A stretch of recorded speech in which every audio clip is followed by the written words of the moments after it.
ओम शांति। 6/6/2020 की साकार मुरली। मीठे बच्चे, इस बेहद के खेल में तुम आत्मा रूपी एक्टर पार्टधारी हो। तुम्हारा निवास स्थान है स्वीट साइलेंस होम, जहां अब जाना है।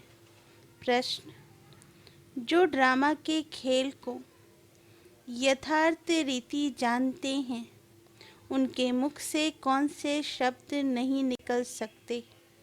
उत्तर: यह ऐसा नहीं होता था तो ऐसे होता, यह होना नहीं चाहिए, ऐसे शब्द ड्रामा के खेल को जानने वाले नहीं कहेंगे। तुम बच्चे जानते हो, यह ड्रामा का खेल जो मिसल फिरता रहता है। जो कुछ होता है सब ड्रामा में नोंद है, कोई फिक्र की बात नहीं है। ओम शांति। बाप जब अपना परिचय बच्चों को देते हैं तो बच्चों को अपना परिचय भी मिल जाता है। सब बच्चे बहुत समय देह अभिमानी होकर रहते हैं। देही अभिमानी हो तो बाप का यथार्थ परिचय हो, परंतु ड्रामा में ऐसे है नहीं।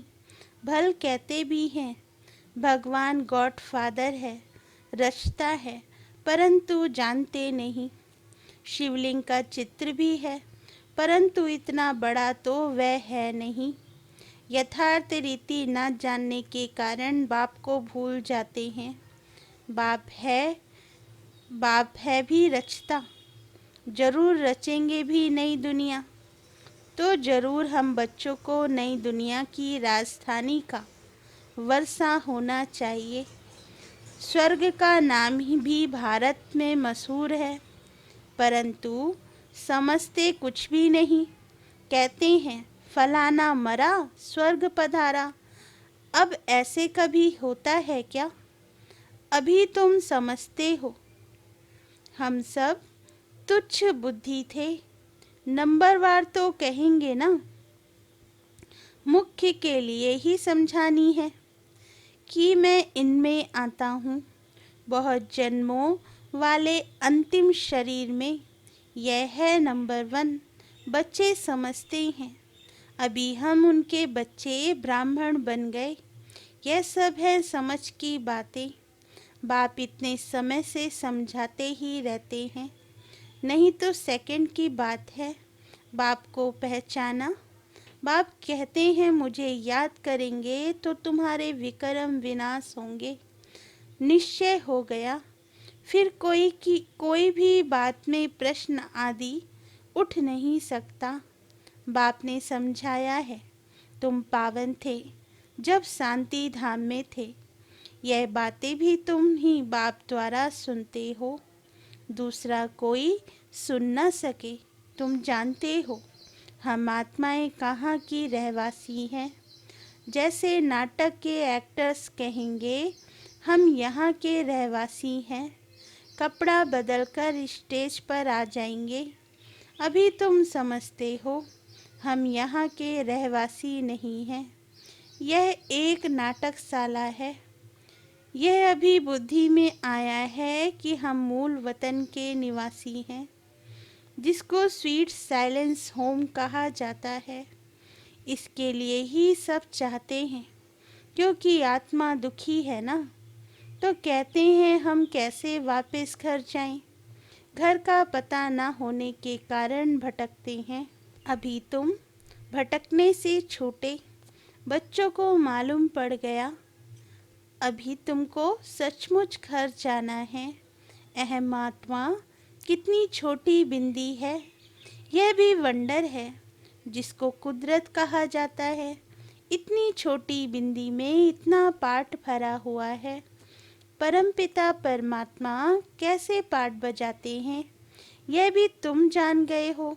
सबसे मुख्य पाठधारी वह है, करण करावनहार है ना। तो मीठे मीठे बच्चों को यह अभी समझ में आया है कि हम आत्माएं शांति धाम से आती हैं। आत्माएं कोई नई थोड़े ही निकलती हैं जो शरीर में प्रवेश करती हैं। नहीं, आत्माएं सभी स्वीट होम में रहती हैं, वहाँ से आती हैं पाठ बजाने। सभी को पाठ बजाना है, यह खेल है। यह सूर्य, चांद, स्टार्स आदि क्या हैं?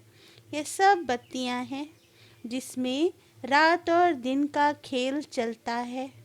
कई कहते हैं सूर्य देवताय नमः, चंद्र देवताय नमः, परंतु वास्तव में यह कोई देवता है नहीं। इस खेल का किसको मालूम नहीं है। सूर्य चांद को भी देवता कह देते हैं। वास्तव में यह इस सारे विश्व नाटक के लिए बत्तियां हैं। हम रहवासी हैं स्वीट साइलेंस होम के। यहाँ हम पाठ बजा रहे हैं। यह जो मिसल चक्र फिरता रहता है, जो कुछ होता है ड्रामा में नूंद है। ऐसे नहीं कहना चाहिए कि ऐसे नहीं होता था तो ऐसे होता, यह तो ड्रामा में है ना। मिसाल जैसे तुम्हारी माँ थी, ख्याल में तो नहीं था ना कि चली जाएगी। अच्छा, शरीर छोड़ दिया, ड्रामा। अब अपना नया पार्ट बजा रही है। फिक्र की कोई बात नहीं। यहाँ तुम सब बच्चों की बुद्धि में हैं, हम एक्टर्स हैं। यह हार और जीत का खेल है। यह हार जीत का खेल माया पर आधारित है। माया से हारे हार और माया से जीते जीत। यह गाते तो सब हैं, परंतु बुद्धि में ज्ञान जरा भी नहीं है। तुम जानते हो माया क्या चीज है? यह तो रावण है, जिसको ही माया कहा जाता है। धन को संपत्ति कहा जाता है, धन को माया नहीं कहेंगे। मनुष्य समझते हैं इनके पास बहुत धन है तो कह देते हैं माया का नशा है। लेकिन माया का नशा होता है क्या? माया को तो हम जीतने की कोशिश करते हैं। माया को हम जीतने की कोशिश करते हैं। तो इसमें कोई भी बात में संशय नहीं उठाना चाहिए। कच्ची अवस्था होने के कारण ही संशय उठता है। अभी भगवानुवाच है किसके प्रति? आत्माओं के प्रति। भगवान तो जरूर शिव ही चाहिए जो आत्माओं प्रति कहें। कृष्ण तो देहधारी है, वह आत्माओं प्रति कैसे कहेंगे? तुमको कोई देहधारी ज्ञान नहीं सुनाते हैं। बाप को तो देह है नहीं, और तो सबको देह है। जिनकी पूजा करते हैं उनको याद करना तो सहज है। ब्रह्मा विष्णु शंकर को कहेंगे देवता, शिव को भगवान कहते हैं। ऊंच से ऊंच भगवान, उनको देह है नहीं, यह भी तुम जानते हो। जब मूल वतन में आत्माएं थी तो तुमको देह थी नहीं, तुम आत्माएं थी। यह बाबा भी आत्मा है, सिर्फ वह परम है। इनका पाठ गाया हुआ है, पाठ बजा कर गए हैं, तभी पूजा होती है। परंतु एक भी मनुष्य नहीं जिसको यह मालूम हो 5000 वर्ष पहले भी परमपिता परमात्मा रचता आया था। वह है ही हेवनली गॉड फादर। हर 5000 वर्ष बाद कल्प के संगम पर वह आते हैं, परंतु कल्प की आयु लंबी चौड़ी कर देने से सब भूल गए हैं। तुम बच्चों को बाप बैठ समझाते हैं। तुम खुद कहते हो बाबा हम आपसे कल्प कल्प मिलते हैं और आपसे वर्षा लेते हैं, फिर कैसे गवाते हैं? यह बुद्धि में है। ज्ञान तो अनेक प्रकार के हैं, परंतु ज्ञान का सागर भगवान को ही कहा जाता है। अब यह भी सब समझते हैं विनाश होगा जरूर। आगे भी विनाश हुआ था, कैसे हुआ था यह किसको भी पता नहीं है। शास्त्रों में तो विनाश के बारे में क्या क्या लिख दिया है। पांडव और कौरवों की युद्ध कैसे हो सकती है? अभी तुम ब्राह्मण हो संगम युग पर, ब्राह्मणों की तो कोई लड़ाई है नहीं। बाप कहते हैं तुम हमारे बच्चे हो, नॉन वायलेंस डबल अहिंसक। अभी तुम निर्विकारी बन रहे हो, तुम ही बाप से कल्प कल्प वर्षा लेते हो। इसमें कुछ भी तकलीफ की बात नहीं, नॉलेज बड़ी सहज है। 84 जन्मों का चक्र तुम्हारी बुद्धि में है। अभी नाटक पूरा होता है, बाकी थोड़ा टाइम है। तुम जानते हो अभी ऐसा समय आने वाला है जो साहूकार को भी अनाज नहीं मिलेगा, पानी नहीं मिलेगा। इसको कहा जाता है दुख के पहाड़। खूने नाहे खेल है ना, इतने सब खत्म हो जाएंगे। कोई भूल करते हैं तो उनको दंड मिलता है। इन्होंने क्या भूल की है? सिर्फ एक ही भूल की है, जो बाप को भूले। तुम तो बाप से राजाई ले रहे हो, बाकी मनुष्य तो समझते हैं मरे की मरे। महाभारत लड़ाई थोड़ी भी शुरू हुई तो मर जाएंगे। तुम तो जीते जी हो ना, तुम तो जीते हो ना। तुम ट्रांसफ़र होकर अमरलोक में जाते हो इस पढ़ाई की ताकत से। पढ़ाई को सोर्स ऑफ इनकम कहा जाता है। शास्त्रों की भी पढ़ाई है, उसमें भी इनकम होती है, परंतु वह पढ़ाई है भक्ति की। अब बाप कहते हैं मैं तुमको इन लक्ष्मी नारायण जैसा बनाता हूँ। तुम अभी स्वच्छ बुद्धि बनते हो। तुम जानते हो हम ऊंचते ऊंच बनते हैं, फिर पुनर्जन्म लेते लेते नीचे उतरते हैं। नए से पुराना होता है, सीढ़ी जरूर उतरनी पड़े ना। अभी सृष्टि की भी उतरती कला है। चढ़ती कला थी तो इन देवताओं का राज्य था, स्वर्ग था। अभी नरक है। अभी तुम फिर से पुरुषार्थ कर रहे हो स्वर्गवासी बनने के लिए। बाबा बाबा करते रहते हो, ओ गॉड फादर कह पुकारते हैं, परंतु यह थोड़े ही समझते हैं कि वह आत्माओं का बाप ऊंचते ऊंच है, हम उनके बच्चे, फिर दुखी क्यों? अभी तुम समझते हो दुखी भी होना है। अभी तुम समझते हो दुखी भी होना ही है। यह सुख और दुख का खेल है ना। जीत में सुख है, हार में दुख है। बाप ने राज्य दिया, रावण ने छीन लिया। अभी तुम बच्चों की बुद्धि में है। बाप से हमको स्वर्ग का वर्षा मिलता रहता है।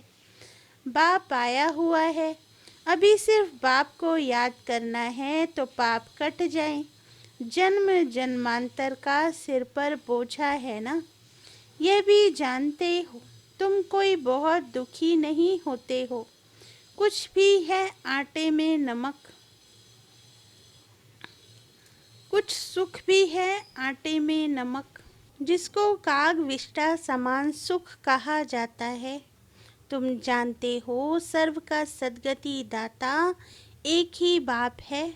जगत का गुरु भी एक ठहरा। वानप्रस्थ अवस्था में वानप्रस्थ में गुरु किया जाता है।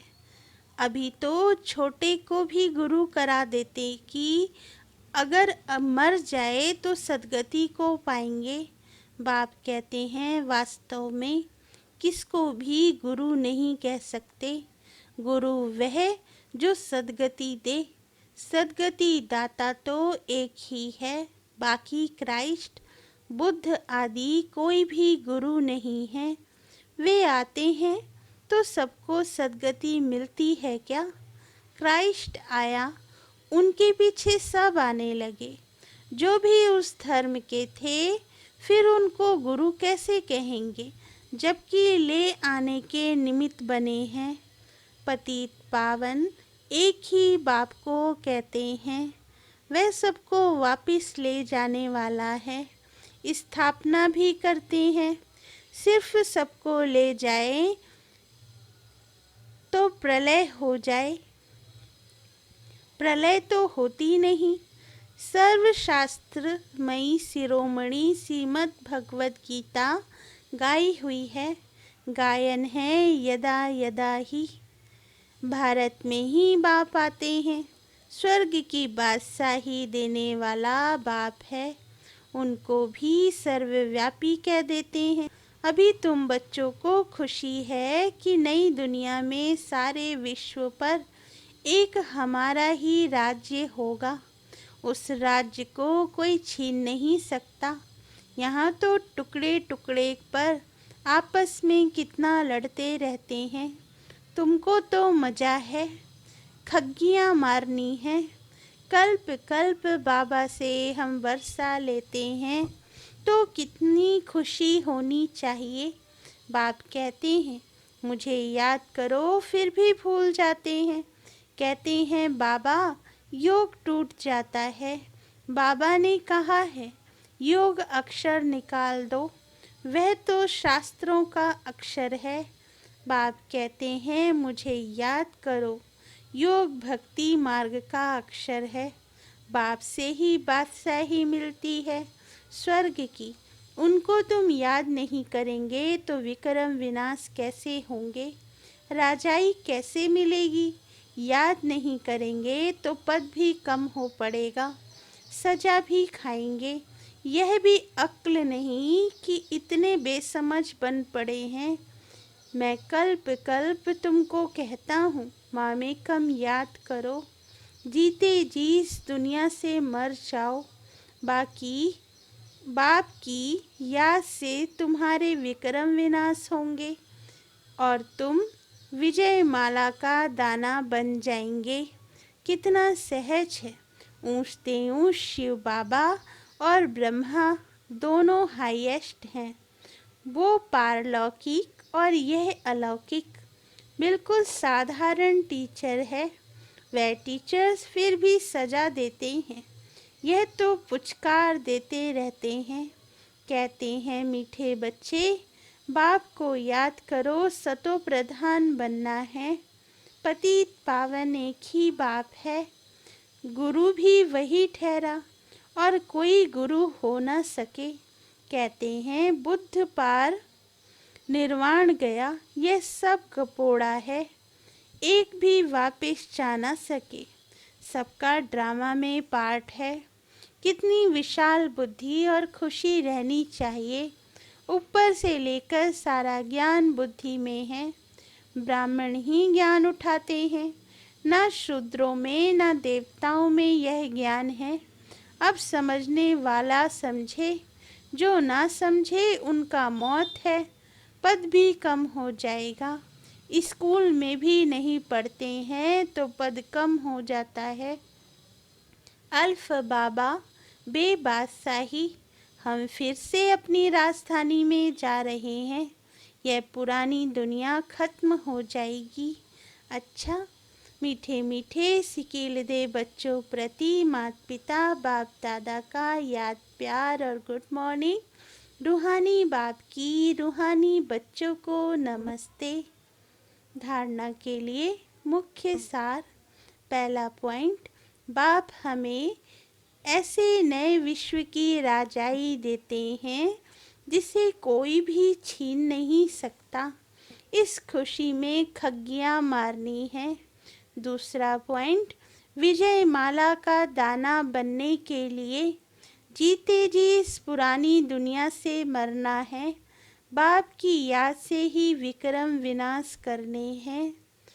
वरदान, एक के साथ सर्व रिश्ता निभाने वाले, सर्व किनारों से मुक्त संपूर्ण फरिश्ता भव। वरदान का सार, जैसे कोई चीज बनाते हैं, जब वह बनकर तैयार हो जाती है तो किनारा छोड़ देती है।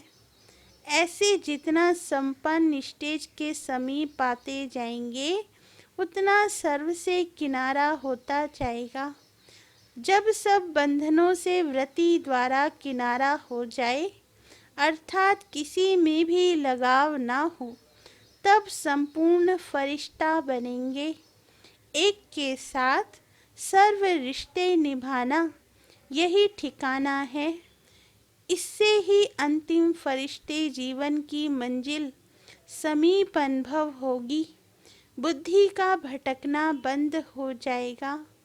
स्लोगन: स्नेह ऐसा चुंबक है जो ग्लानि करने वाले को भी समीप ले आता है। अच्छा, ओम शांति।